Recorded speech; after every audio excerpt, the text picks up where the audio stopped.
मूल रूप से कासगंज में रहने वाला एक परिवार एटा जिले में आता है और यहाँ नगला प्रेमी गांव में जमीन खरीदकर पहले घर बनाता है और फिर इसी घर में रहना शुरू कर देता है। परिवार में टोटल 7 लोग थे और ये सभी खुशहाल जिंदगी बिता रहे थे। पर 19 जनवरी साल 2026 को कुछ ऐसा होता है, किसी परिवार से 4 लोगों की बॉडीज बरामद होती है। दिन दहाड़े इन्हें किसी ने मार दिया था, लेकिन वो कौन था और क्यों इन चारों की जान ली, जबकि बाकी के 3 लोग कैसे बचे, ये जानने के लिए आपको वीडियो के एंड तक बने रहना होगा।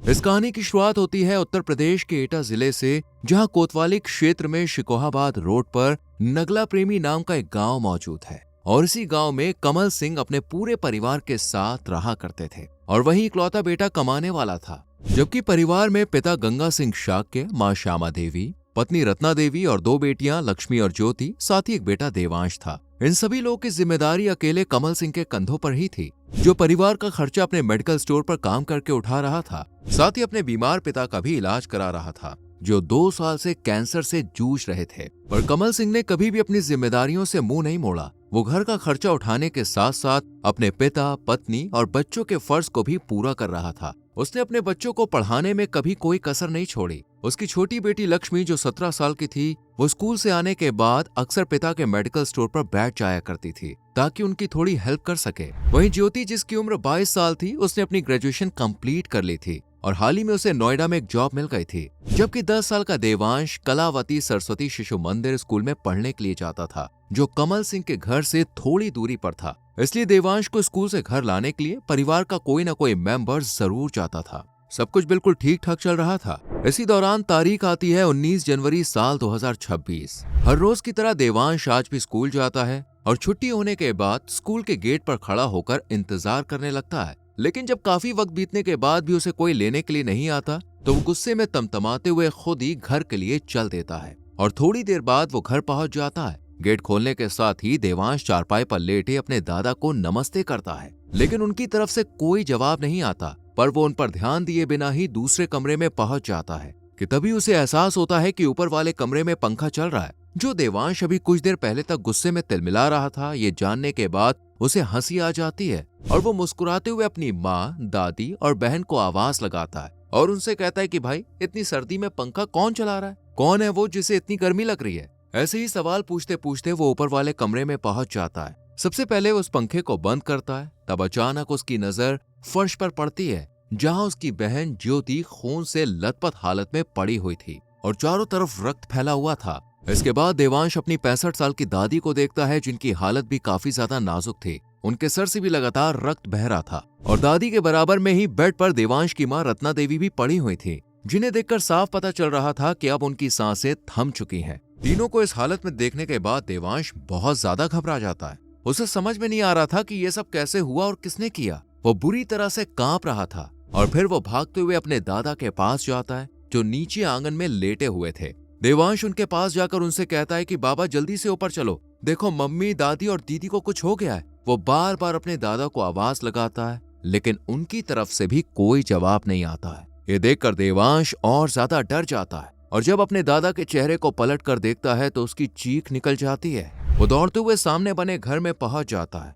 जो जसवीर सिंह नाम के एक शख्स का था। देवांश उनके घर पहुंचकर उन्हें आवाज लगाता है, पर जसवीर सिंह उस वक्त यहाँ मौजूद नहीं थे। पर उनकी पत्नी अनीता देवांश की आवाज सुनकर बाहर आ जाती है और उससे पूछने लगती है कि बेटा क्या हुआ। तब देवांश अनीता का हाथ पकड़कर उन्हें अपने घर ले जाता है और सबसे पहले दादा को दिखाता है। जब अनीता उन्हें चेक करती है तब पता चलता है कि वो अब इस दुनिया में नहीं है। इसके बाद देवांश उन्हें ऊपर कमरे में ले जाता है, जहाँ उसकी दादी, माँ और दीदी बदहवास हालत में पड़ी हुई थी। इन तीनों को देखकर अनीता के भी होश उड़ जाते हैं, पर वो देवांश को किसी तरह संभालती है और उसे अपने घर ले जाती है। इसके बाद अनीता सबसे पहले अपने पति जसवीर सिंह को फोन करती है और जो कुछ भी उन्होंने कमल सिंह के घर में देखा था वो सब बता देती है। अनीता की घबराई आवाज और डर को देखकर जसवीर उन्हें तसल्ली देते हैं और उनसे कहते हैं कि वो परेशान ना हो, वो बस तुरंत ही घर आ रहे हैं। इतना कहने के बाद जसवीर कॉल कट कर देते हैं और फौरन अपने घर के लिए निकल पड़ते हैं। यहाँ आने के बाद वो कमल सिंह को फोन करते हैं, पर उससे बात ही नहीं हो पाती। जसवीर करीब 3 बार कमल का नंबर ट्राई करते हैं, लेकिन वो एक बार भी फोन नहीं उठाता है। ये देखकर जसवीर परेशान हो जाते हैं और अपनी पत्नी अनीता से कहते हैं कि मैंने कमल को 3 बार कॉल किया लेकिन उसने फोन नहीं उठाया। अब क्योंकि उन दोनों के पास कोई और ऑप्शन नहीं था, इसलिए जसवीर पुलिस स्टेशन में कॉल करने का फैसला करते हैं और पुलिस को इस वारदात के बारे में बता देते हैं। थोड़ी ही देर में पुलिस भी टीम को लेकर लोकेशन में पहुंच जाती है और देखती है कि कमल सिंह के घर के बाहर लोगों की भीड़ जमा है, जिसे पुलिस हटाती है। और जैसे ही घर के अंदर दाखिल होती है तो उन्हें आंगन में कमल सिंह के पिता की बॉडी मिलती है। इसके बाद वो ऊपर कमरे में जाकर 3 महिलाओं को देखते हैं, जिनमें से कमल सिंह की पत्नी रत्ना देवी और बेटी की जान जा चुकी थी, लेकिन मां श्यामा देवी की सांसें अभी भी चल रही थी, पर उनके सर और चेहरे पर गंभीर चोटों के निशान थे। पुलिस श्यामा देवी को तुरंत ही हॉस्पिटल भेजती है, जबकि खुद घर की छानबीन करने लगती है, क्योंकि इन चारों की हालत देखकर साफ पता चल रहा था कि किसी ने इन्हें मारने की कोशिश की है। पर वो 3 लोगों को तो मारने में कामयाब हो गया, बट श्यामा देवी किसी तरह बच गईं। पुलिस अभी ये सोच ही रही थी कि महज 10 मिनट बाद ही उन्हें हॉस्पिटल से कॉल आता है, जिसमें उन्हें बताया जाता है कि श्यामा देवी की भी जान जा चुकी है। ये जानने के बाद पुलिस समझ जाती है कि उन्हें इस केस को सॉल्व करने में समय लगने वाला है, क्योंकि श्यामा देवी इकलौती विक्टिम थी जो बता सकती थी कि 19 जनवरी की दोपहर को क्या हुआ था। पर अब वो भी इस दुनिया में नहीं थी, लेकिन केस तो सुलझाना ही था। इसलिए पुलिस बाकी तीनों की बॉडी को कब्जे में लेकर पोस्टमार्टम के लिए भेज देती है। पर किसी को भी समझ में नहीं आ रहा था कि इन चारों की जान आखिर ली क्यों गई। वो कौन था जिसने दिन दहाड़े इन्हें बेरहमी से मार दिया। इस दौरान कमल सिंह भी यहाँ पे आ जाता है, जो पुलिस से अपने परिवार के बारे में पूछता है, और तब उसे पता चलता है कि उसकी बेटी, पत्नी, माता पिता सभी इस दुनिया से विदा हो चुके हैं। ये देखकर वो फूट फूट के रोना शुरू कर देती है। कुछ देर के बाद आगरा के एडीजी अनुपम कुलश्रेष्ठ, अलीगढ़ रेंज के डीआईजी प्रभाकर चौधरी और एसएसपी श्याम सिंह नारायण भी फॉरेंसिक टीम, डॉग स्क्वाड को लेकर फौरन ही लोकेशन पे पहुंच जाते हैं। पर डॉग घर में आने के बाद कुछ बेचैन सा हो जाता है। वो कभी ऊपर जाता है तो कभी नीचे, और इसी तरह घर के अंदर ही चारों तरफ चक्कर काटता रहता है। ये देखकर पुलिस वाले समझ जाते हैं कि इन चारों की जान लेने वाला शख्स कोई बाहरी इंसान नहीं था, बल्कि वो इसी घर का था। इसलिए अब पुलिस घर की अच्छे से छानबीन करती है और हर एक कमरे की बारीकी से तलाशी लेती है। पर यहाँ ना तो चोरी के कोई निशान मिलते हैं और ना ही जोर जबरदस्ती से घुसने के, जिसके बाद पुलिस को भी यकीन हो जाता है कि इस वारदात को किसी अपने ने ही अंजाम दिया है। लेकिन वो कौन है, ये जानने के लिए पुलिस परिवार की कुंडली खंगालती है, और तब उन्हें पता चलता है कि इस परिवार के मुखिया यानी गंगा सिंह शाक्य मूल रूप से कासगंज जिले के रहने वाले थे और उनकी शादी श्यामा देवी से हुई थी, जिसके बाद इनके घर में एक बेटे की किलकारी गूंजी और उसका नाम दोनों ने बड़े ही प्यार से कमल रखा। कमल के आने के बाद तो श्यामा देवी और गंगा सिंह के घर में जैसे खुशियों की बहार आ गई थी, और कुछ समय बाद इनकी छोटी सी फैमिली को एक बेटी ने पूरा कर दिया, जिसका नाम रखा गया नीलम। दोनों बच्चों के बालिग होते ही गंगा सिंह ने इनकी शादी कर दी। नीलम अपने ससुराल चली गई और कमल अपनी पत्नी और माता पिता को लेकर एटा के नगला प्रेमी गांव में आ गए, जहां इन्होंने जमीन से लेकर पहले घर बनवाया और फिर यहीं पर रहना शुरू कर दिया। जबकि परिवार का खर्चा चलाने के लिए गंगा सिंह, जो पेशे से एक डॉक्टर थे, उन्होंने शिकोहाबाद रोड पर एक क्लिनिक खोल लिया। साथ ही अपने बेटे को एक शॉप दिला दी, जिसमें कमल ने मेडिसिन का काम शुरू कर दिया। धीरे धीरे कमल की मेडिकल शॉप बढ़िया चलने लगी। कुछ वक्त के बाद रत्ना देवी ने एक बेटी को जन्म दिया, जिसका नाम रखा गया ज्योति।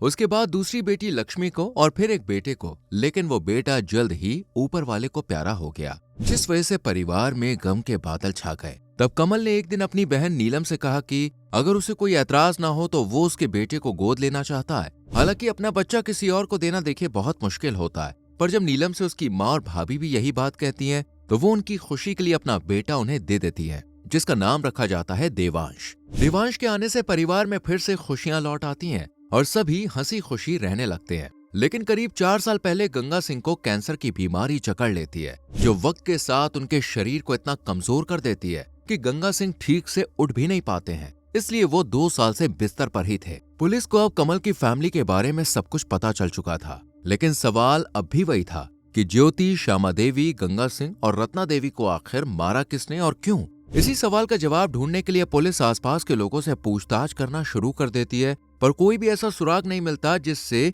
मारने वाले का पता चल सके। इसी दौरान पुलिस को सीसीटीवी कैमरों का ख्याल आता है, जो कमल सिंह के घर के पास ही लगे हुए थे। वो जब उन कैमरों की फुटेजेस देखती है तो उसमें कमल सिंह लगभग 12:40 के आसपास अपने मेडिकल स्टोर से बाइक पर घर आते हुए दिखाई देता है, जो अपनी छोटी बेटी लक्ष्मी को मेडिकल स्टोर पर बैठाकर खुद खाना खाने के लिए घर आया था। इसके बाद वो घर से 1:55 पर निकलते हुए दिखता है। इस बीच ना तो कोई यहाँ आता है और ना ही कोई बाहर जाता है। बस देवांशी स्कूल से छुट्टी होने के बाद 2:17 पर अपने घर आता है और फिर 1 मिनट बाद भागते हुए सामने अनीता के घर में जाता है। इस फुटेज को देखने के बाद इतना तो क्लियर हो गया था कि घर में कोई भी बाहरी इंसान नहीं आया था। इसके बाद पुलिस ज्योति के मोबाइल की कॉल डिटेल्स निकलवाती है, जिसमें पता चलता है कि ज्योति ने 1:20 पर आखिरी बार व्हाट्सएप पर किसी से बात की थी, लेकिन उसके बाद उसके फोन में कोई एक्टिविटी नहीं हुई क्योंकि ज्योति उस हालत में नहीं थी कि एक्टिव रह सके। सीसीटीवी फुटेज को देखकर पुलिस समझ जाती है कि इन चारों की जान लेने वाला कोई और नहीं बल्कि कमल ही है, इसलिए उसे हिरासत में लेकर पूछताछ की जाती है। तब कमल शुरुआत में पुलिस को बताता है कि दोपहर 1 बजे के आसपास वो अपने मेडिकल स्टोर से खाना खाने घर आया था और दुकान पर लक्ष्मी बैठी हुई थी। उस समय घर पर सब कुछ ठीक ठाक था। खाना खाने के बाद वो मेडिकल स्टोर गया और फिर वहां से मार्केट चला गया। इस बीच क्या हुआ उसे कुछ भी नहीं पता, पर पुलिस को उसकी बात पर यकीन नहीं था। इसलिए जब कमल से सख्ती से पूछताछ की जाती है तो वो अपना जुर्म कबूल कर लेता है और पुलिस को बताता है कि साहब, मेरी बेटी ज्योति नोएडा में जॉब करने के लिए गई थी। तब उसका अफेयर चंडीगढ़ में रहने वाले अनुराग सक्सेना से हो गया। दोनों बच्चे एक दूसरे से बहुत प्यार करते थे, इसलिए हमने भी कोई ऐतराज नहीं जताया और 10 अक्टूबर 2025 को धूमधाम से उनका रिश्ता तय कर दिया। कमल चाहता था कि उसकी दोनों बेटियों की शादी एक साथ हो, पर लक्ष्मी के लिए कोई रिश्ता नहीं मिल रहा था, इसलिए उन्होंने ज्योति की शादी करने का फैसला कर लिया और उसकी शादी की तारीख फिक्स कर दी, जो 11 फरवरी साल 2026 थी। घर में शादी की तैयारी शुरू हो चुकी थी, पर लड़के वाले 4 लाख रुपए की डिमांड कर रहे थे, जिसे देने के लिए कमल सिंह ने भी हामी भर ली थी। लेकिन उसकी लाख कोशिशों के बाद भी पैसों का इंतजाम नहीं हो पा रहा था, जबकि वक्त हाथ से रेत की तरह फिसलता जा रहा था और शादी की तारीख धीरे धीरे नजदीक आ रही थी। इसलिए कमल एक दिन अपनी माँ से कहता है कि वो उसे 4 लाख रुपए दे दे, क्योंकि ज्योति के ससुराल वाले बार बार फोन कर रहे हैं और वो चाहते हैं कि शादी से पहले ही उन्हें पैसे दे दिए जाएं, इसलिए वो कमल को पैसे दे दे। इस पर माँ भी राजी हो जाती है और कमल से कहती है कि मेरे पास 3 लाख रुपए ही हैं, ऐसा करो तुम मुझे उन लोगों का अकाउंट नंबर दे दो, मैं खुद उनके अकाउंट में पैसे ट्रांसफर करवा दूंगी, तुम सिर्फ 1 लाख रुपए का इंतजाम कर लो। ये सुनकर कमल और ज्यादा परेशान हो जाता है, क्योंकि उसके पास तो इतने पैसे भी नहीं थे। इसलिए वो अपने बहनोई से बात करता है और उनसे 1 लाख रुपए मांगता है। तब बहनोई कह देता है कि वो लड़के वालों से 10 दिन का टाइम और ले ले, तब तक पैसों का इंतजाम हो जाएगा। इसी तरह वक्त आगे बढ़ता रहता है और कमल स्ट्रेस में रहने लगता है। 19 जनवरी 2026 को वो अपनी बेटी लक्ष्मी को मेडिकल स्टोर पर बैठाकर खाना खाने के लिए आता है। तभी उसकी पत्नी रत्ना देवी पैसों का जिक्र छेड़ देती है। इस पर कमल उसे 1-2 दिन रुकने के लिए कहता है। ये सुनकर रत्ना देवी को गुस्सा आ जाता है और वो कमल से कहती है कि तुम कैसे बाप हो जो अपनी बेटी के लिए 1 लाख रुपए का इंतजाम भी नहीं कर पा रहे हो। यहाँ तक कि वो उसके साथ गाली गलौज भी करती है, जिस वजह से कमल का पारा हाई हो जाता है और वो रत्ना देवी का गला पकड़कर उसे बेड पर पटक देता है और एक ईंट उठाकर उसके सर पर एक के बाद एक कई वार करता है, जिसके चलते रत्ना की जान चली जाती है। चीखने चिल्लाने की आवाजों को सुनकर जब ज्योति ऊपर कमरे में पहुंचती है तो माँ की हालत देखकर कमल से कहती है कि तू बहुत ही बुरा इंसान है, आज से तू मेरे लिए मर गया। ये सुनकर कमल उसका गला पकड़ लेता है और फिर ईंट के जरिए उसे भी मार मार कर उसकी जान ले लेता है। हालांकि इसी दौरान श्यामा देवी भी ऊपर आ जाती है और बीच बचाव करने लगती है, पर कमल पर इस कदर गुस्सा सवार था कि वो अपनी माँ को भी नहीं छोड़ता और उन्हें भी इसी तरह मार मार कर लहू लुहान कर देता है। इसके बाद वो नीचे आता है और पिता को देखकर उसे एहसास होता है कि वो पुलिस को सब कुछ बता सकते हैं, इसलिए वो उन पर भी ईंट से एक के बाद एक कई वार करता है, जिसके चलते उनकी जान चली जाती है। और फिर वो अपने मेडिकल स्टोर पर जाता है और अपनी बेटी से 500 रुपए लेकर पहले तो गाड़ी में पेट्रोल डलवाता है और फिर काजगंज रोड पर बने एक मेडिकल स्टोर पर पहुंच जाता है। दरअसल कमल अब अपनी भी जिंदगी खत्म करना चाहता था, पर अचानक उसका दिमाग घूम जाता है और वो लक्ष्मी का फोन आते ही फौरन घर पहुंच जाता है, जहां पुलिस को देखकर कमल ऐसा ड्रामा करता है जैसे मानो उसे कुछ पता ही नहीं है। लेकिन पुलिस आखिरकार सच का पता लगा ही लेती है। वही पोस्टमार्टम रिपोर्ट में भी खुलासा होता है कि सर, नाक और चेहरे पर एक के बाद एक कई घातक हमले किए गए थे। पहले गला दबाया गया था, फिर ईंट से बार बार वार करके इस वारदात को अंजाम दिया गया। आपको बता दें, पुलिस ने कमल को अरेस्ट करके जेल भेज दिया है और उसके खिलाफ कार्रवाई की जा रही है, जबकि देवांश ने चारों चिताओं को मुख्य अग्नि दी। आपको क्या लगता है कमल ने जो किया उसके लिए उसे क्या सजा मिलनी चाहिए? अपनी राय कमेंट सेक्शन में जरूर दें। वीडियो को लाइक और शेयर करें और चैनल को सब्सक्राइब करके बेल आइकॉन प्रेस करें, जिससे आने वाली वीडियोस आपसे मिस ना हो।